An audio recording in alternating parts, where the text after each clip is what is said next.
काल उसका क्या करे जो भक्त हो महाकाल का। क्यों तुला राशि वालों, सच बता रहा हूँ ना, क्योंकि पिछले कुछ वर्षों से शत्रु से परेशान होते होते एक ऐसे मोड़ पर पहुंच गई थी जिंदगी, जिस जिंदगी पर या तो आड़ या पार, बस दो ही चीज़ नज़र आ रहे थे। लेकिन कहते हैं जो भक्त महाकाल के होते हैं ना, उस व्यक्ति के पास सहने की बहुत क्षमता होती है, सुनने की बहुत क्षमता होती है। और कहते हैं जिस व्यक्ति के पास सुनने और सहने की अत्यधिक क्षमता होती ना, उस व्यक्ति से बलवान, साहसी और निडर व्यक्ति कोई नहीं होता। और ऐसा कहना आप लोगों के लिए गलत नहीं होगा, क्योंकि छठे घर पर शनि महाराज का आगमन 29 मार्च 2025 से, और तब से जीवन में रोग, ऋण, शत्रु, ये तीन चीज जीवन बर्बाद करके रख दिया था। कुछ भी करना चाहते थे, शत्रु का आगमन, घर से निकलना मुश्किल कर दिया था, शारीरिक स्वास्थ्य खराब जिसके कारण अत्यधिक खर्चे उठाने पड़ रहे थे, कर्जे के दलदल में जिंदगी दिन प्रतिदिन दबते हुए जा रहे थे। जीवन में एक ऐसा समय आ रहा था जैसे प्रतीत हो रहा था कि समस्याओं के बाढ़ आ चुकी है। एक समस्या से जिंदगी निकल नहीं पा रही, दूसरी समस्या दस्तक दे रही है। बिजनेस व्यापार में नुकसान उठाना पड़ रहा है, नौकरी छूट जा रही है, रिश्ते में तनाव उत्पन्न हो रहे हैं। एक तरफ जिंदगी ऐसे उलझती हुई जा रही थी जिस उलझन को देख करके भयभीत हो रहे थे, डर रहे थे, समा रहे थे। लेकिन अब आपके जीवन में वो दौर शुरू होने वाला है जहां आपके शत्रु खुद घुटना टेकेंगे और सोचने पर मजबूर विवश हो जाएंगे कि तुला राशि वालों के साथ हमने ऐसा क्यों किया और क्यों तुला राशि वालों को हम लोगों ने परेशान किया। क्योंकि इस समय रोग, ऋण और शत्रु, इन तीनों चीज़ों का सामना आप लोग कर रहे थे।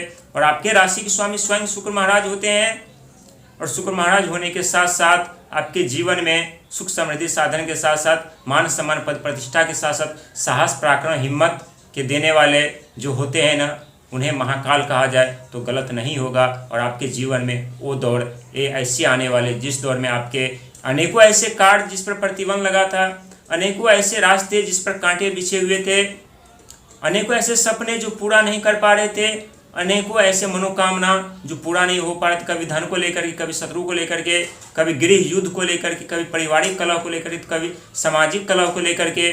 यानी जीवन चारों तरफ से नर्क बना हुआ था, नर्क से निकलने का रास्ता नजर नहीं आ रहा था, बाहर नहीं आ रहा था। लेकिन अब आपके जीवन में स्वयं देव बृहस्पति आपके भाग के घर से सीधा आपके कर्म सफलता और करियर के घर को देखने वाले हैं। और कर्म सफलता और करियर के घर को देखने वाले हैं तो सबसे पहले इसका परिणाम क्या निकल कर आने वाला है, क्योंकि आपके लाभ और आय के घर पर स्वयं केतु महाराज 11th हाउस को देख रहे हैं। और केतु महाराज रोग, ऋण, शत्रु के कारक माने जाते हैं जिनके पास दिमाग नहीं है।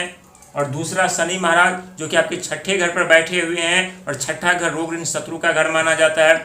वहीं राहु आपके पंचम घर को देख रहे हैं जो कि पंचम घर बिजनेस पर, कैरियर, शिक्षा, संतान, वाणी और बुद्धि का घर माना जाता है। और यहाँ पंचम घर पे आप लोग जितना पैसा लगा रहे थे, दिमाग, आइडिया, बुद्धि का इस्तेमाल कर रहे थे ना, उतना ही लॉस होता हुआ जा रहा था। और कर्जे के दलदल में इस तरह जीवन फंसती हुई जा रही थी जहाँ से निकलने की कोई उम्मीद ही नजर नहीं आ रही थी। और राहु, शनि और केतु एक वो ग्रह होते हैं जो व्यक्ति को यदि चारों तरफ से घेर लेना तो व्यक्ति को निकलना मुश्किल ही नहीं, नामुमकिन सा होने लगता है। लेकिन आप लोगों के लिए एक बात अच्छी है कि 1, 2, 3 तरफ से राहु, शनि और केतु जरूर घेर करके रखे थे, लेकिन वहाँ चौथा रास्ता जो है ना, उस रास्ते पर स्वयं देव बृहस्पति महाराज बैठे हुए थे, जिसके कारण समस्या तो आ रही थी लेकिन रास्ते में विनाश हो रहा था, प्रलय तो आ रही थी लेकिन रास्ते में विनाश हो रहा था। कई ऐसे गंभीर समस्या जो आपके जीवन पर मंडरा रही थी वो रास्ते में समाप्त हो रहा था, क्योंकि स्वयं आपके भाग्य के घर को स्वयं देव बृहस्पति देख रहे थे। और आपके 9th हाउस के स्वामी, 9वें घर के स्वामी कोई और नहीं, ब्रह्मांड का सबसे छोटा और नटखट ग्रह यानी बुध महाराज माने जाते हैं। अंक ज्योतिष में बात की जाए तो 5 अंक के स्वामी स्वयं बुध महाराज होते हैं। और आपके पंचम घर पे कौन, तो राहु महाराज। राहु एक ऐसे ग्रह माने जाते हैं जो पलक झपकते ही रंग से राजा बना देते हैं, तो पलक झपकते ही रातों रात घर से ईट से लेकर कील तक उखाड़ कर लेकर चले जाते हैं। और बिजनेस को लेकर के, व्यापार को लेकर के, धन को लेकर के आप लोगों ने अनुभव किया है, महसूस किया है। और एक तरफ जीवन में एक ऐसी गंभीर समस्या जो दिन प्रतिदिन आप लोगों को खाई और अंधेरे में लेकर जा रहे थे, लेकिन स्वयं देव बृहस्पति अब आपके 10वें घर को संभालेंगे, कर्म, कैरियर और सफलता का घर। और देव बृहस्पति हमें धन और बल नहीं देता बल्कि हमें ज्ञान प्रदान कर देते हैं, जिस ज्ञान के बदौलत तुला राशि वाले व्यक्ति एक उज्जवल भविष्य का निर्माण करते हैं। और उज्जवल भविष्य का निर्माण करने के बाद राजाओं की तरह जीवन जीते हैं। ऐसा कहना आप लोगों के लिए गलत नहीं होने वाला। लेकिन 3 ऐसे बड़ी समस्या भी दस्तक देगी। और इस समस्या पर यदि आप लोग अंकुश प्राप्त कर लिए ना, तो जब आपके 11th हाउस पे जब दिसंबर में आएंगे स्वयं देव बृहस्पति, तब लाभ और आय के क्षेत्र को देखेंगे, इनकम या प्रॉफिट के क्षेत्र को देखेंगे। लेकिन 3 चीज़ों को इस समय आप लोगों को नियंत्रण रखने की जरूरत है, कंट्रोल करने की जरूरत है। वो 3 चीज़ है अहंकार, आक्रोश और क्रोध। क्योंकि शनि और राहु अहंकार, आक्रोश, क्रोध तीनों प्रदान करते हैं। समय पर कार्य पूरा नहीं होने देते। शनि महाराज तो हमें क्रोध उत्पन्न होता है। जब हमारे पास अचानक से धन आता है तो हमारे पास अहंकार उत्पन्न हो जाते हैं।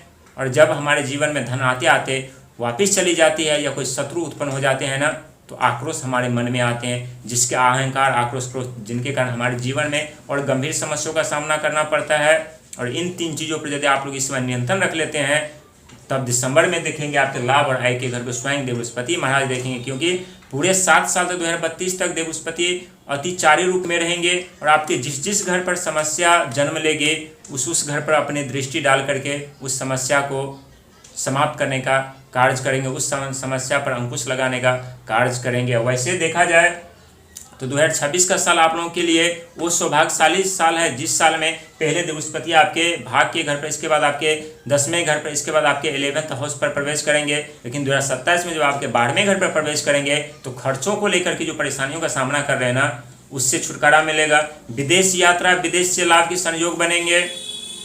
जो कई ऐसे कार्य आपके विदेश में रुके हुए थे उससे वो कार्य पूरा होते हुए नजर आएगी। विदेश से धन लाभ के संकेत बनेंगे। यात्रा भागदौड़ करनी पड़ेगी।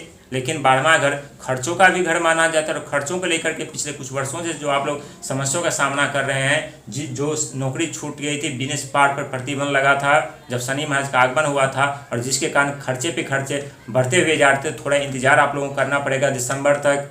क्योंकि खर्चे दिसंबर तक तो होंगे, लेकिन दिसंबर से आपके खर्चे होना कम होगा। साथ ही कई ऐसे रास्ते, कई ऐसे अपॉर्चुनिटी, कई ऐसे मौके आप लोगों को प्राप्त करने वाले, कई ऐसे नेटवर्क ग्रोथ आप लोगों का बढ़ने वाला है, जिसके कारण आप अपने जीवन में जो गंभीर समस्याओं का सामना कर रहे थे उससे बाहर तो निकलेंगे, लेकिन रोग, ऋण, शत्रु, ये तीनों चीज़ का सामना जो आप लोग कर रहे हैं ना, उससे राहत और छुटकारा मिलेगी। और दुनिया देखेगी कि तुला राशि वाले व्यक्ति फिर से अपने जीवन में कैसे सफलता की तरफ जा रहे हैं, फिर से कैसे कामयाबी की तरफ जा रहे हैं, फिर से कैसे धन दौलत, मान सम्मान, पद प्रतिष्ठा प्राप्त करने के लिए अपने जीवन में आगे बढ़ते हुए जा रहे हैं। और ये देव बृहस्पति महाराज का राशि परिवर्तन नहीं, बल्कि आपके भाग और कर्म और कैरियर के परिवर्तन है, आपकी सफलता के परिवर्तन है। आपके जीवन में 4 चांद लगाने का कार्य करेंगे। जीवन में धन दौलत के साथ जीवन में मान सम्मान, पद प्रतिष्ठा देने का कार्य करेंगे। और जीवन में जो भी गंभीर समस्या है उस गंभीर समस्या आप लोगों को राहत दिलाने का कार्य करेंगे। लेकिन याद रखिएगा, अहंकार, आक्रोश, क्रोध, इन तीनों चीज़ पर आप लोगों को नियंत्रण रखने की जरूरत है। समय पर पूरा कार्य न हो, चिंता और भयभीत करने की जरूरत नहीं। क्योंकि देर से ही सही यदि हमें सफलता मिलती है, कामयाबी मिलती है, तरक्की मिलती है ना, हमारे जीवन में 4 चांद लगाने के साथ साथ पूरे जीवन हम उसका लाभ उठा पाते और अपने जीवन में सुखी जीवन जी